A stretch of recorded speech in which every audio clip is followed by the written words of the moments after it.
Assalamualaikum warahmatullahi wabarakatuh.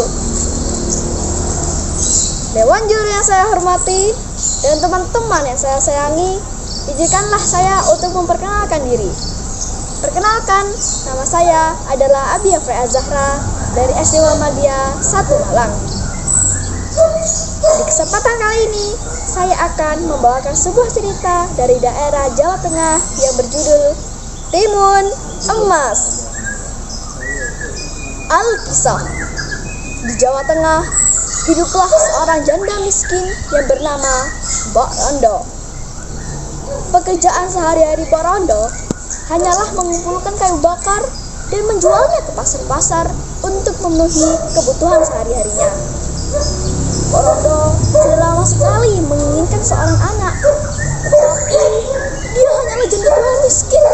Mana bisa dia mempunyai seorang anak? Suatu hari, Mbak Rondo sedang beristirahat, dan tak terasa Mbak Rondo sudah berlinang air mata. Andai saja aku memiliki seorang anak, pasti hidupku lebih mudah karena ada yang membantuku. Tiba-tiba bumi bergetar dan muncullah seorang raksasa yang sangat menyeramkan. Hei Mbak Rondo, engkau ingin seorang anak bukan? Aku bisa mengabulkan permintaanmu, kata sang raksasa itu. Benarkah? Jawab Mbak Rondo sembari ketakutan. Ya benar, tetapi ada satu syarat. Jika anak itu sudah berumur 16 tahun, kau harus memberikannya kepada diriku. Akan kujadikan anak itu santapan. Singkat cerita, sang raksasa memberikan Mbak Rondo biji timun. Mbak Rondo langsung bergegas kembali ke rumahnya dan menanam biji timun tersebut di depan halaman rumahnya. Mbak Rondo sembari menyiram dan merawat timun tersebut dengan sangat baik. 2 minggu kemudian, timun tersebut berbuah dengan sangat lebat. Dan ada satu timun yang berwarna kuning dan berkilau seperti emas. Mbak Rondo langsung membawanya ke dalam rumah dan membelahnya. Dan ajaib teman-teman, terdapat seorang anak perempuan yang sangat cantik di dalam timun tersebut. Wah, akhirnya aku memiliki seorang anak, kata Mbak Rondo. Dan Mbak Rondo memberi nama anak itu Timun Emas. Sembari menggendong timun emas, Mbak Rondo bersenandung. Tak lelo lelo lelo dom, anakku sing ayu dewe, yen wis gede aja lali wong tua, padha bakti karo sing kuwasa. Hari demi hari terus berlalu, bulan demi bulan terus berlalu, dan tahun demi tahun terus berlalu. Timun emas tumbuh menjadi anak yang cantik. Tiba-tiba bumi bergetar. Tertanda raksasa itu sudah datang. Melihat kalau raksasa sudah datang, Mbak Rondo menjadi ketakutan dan menyuruh timun emas untuk bersembunyi di kolong tempat tidur. Hei Mbak Rondo, aku datang ke sini untuk menagih janjimu, kata sang raksasa itu. Aku tahu raksasa, kamu datang ke sini untuk mengambil timun emas. Tapi berikan aku waktu 2 tahun. Timun emas masih kecil, tentu saja tidak enak untuk kamu makan. Tidak lezat raksasa, kata Mbak Rondo. Ada benarnya juga perkataanmu itu. Ya sudah, aku akan kembali lagi ke sini 2 tahun lagi. Tapi kamu harus ingat, kamu harus menepati janjimu. Kalau tidak, akan kumakan kamu mentah-mentah. Raksasa pun pergi. Tahun demi tahun terus berlalu, dan Timun Mas tumbuh menjadi gadis yang cantik dan cerita. Kulitnya kulit yang langsat, tetapi Borondo terus saja cemas jika ia mengingat janjinya kepada raksasa. Di suatu malam, ketika Mbok Rondo sedang tertidur, ada suara gaib yang ada di mimpinya. Hei Mbok Rondo, jika kau ingin menyelamatkan Timun Mas, pergilah ke pertapa yang ada di Bukit Gandul. Keesokan harinya, Mbok Rondo bergegas ke Bukit Gandul dan menemui sang pertapa. Pertapa itu memberikan Mbok Rondo 4 bungkusan yang berisi biji timun, jarum, garam, dan juga terasi.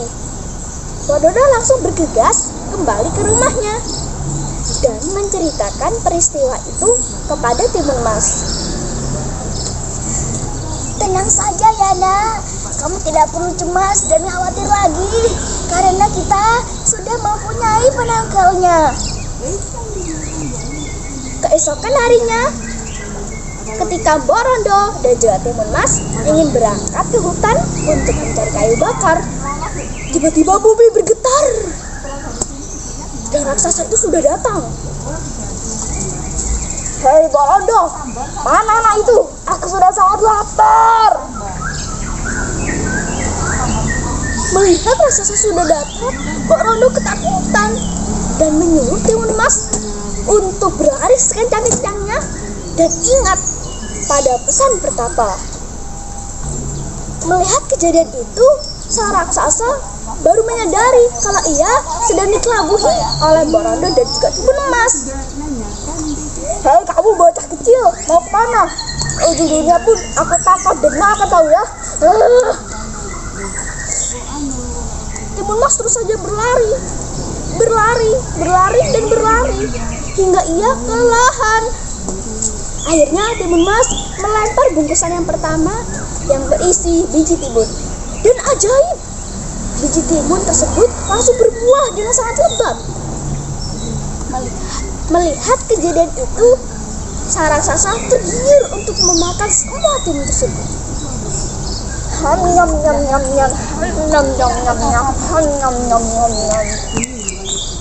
Sang raksasa itu memakan semua timun dengan sangat rakus hingga tidak ada timun yang bersisa. Setelah merasa kenyang, sang raksasa kembali lagi mengejar Timun Mas. Timun Mas terus berlari dan akhirnya dia melempar bungkusan yang kedua yang berisi jarum. Dan jarum tersebut berubah menjadi hutan bambu yang luas yang berisi duri-duri yang sangat tajam. Tubuh raksasa itu tergores oleh duri yang tajam itu. Tetapi sang raksasa mampu untuk keluar dari hutan bambu tersebut. Akhirnya Timun Mas melempar bungkusan ketiga yang berisi garam. Dan sangat ajaib, garam tersebut berubah menjadi lautan. Tetapi dengan kesaktian sang raksasa tersebut mampu untuk menyeberangi lautan. Akhirnya Timun Mas lempar bungkusan terakhir yang berisi terasi. Dan terasi tersebut berubah menjadi lumpur yang sangat panas. Tolong!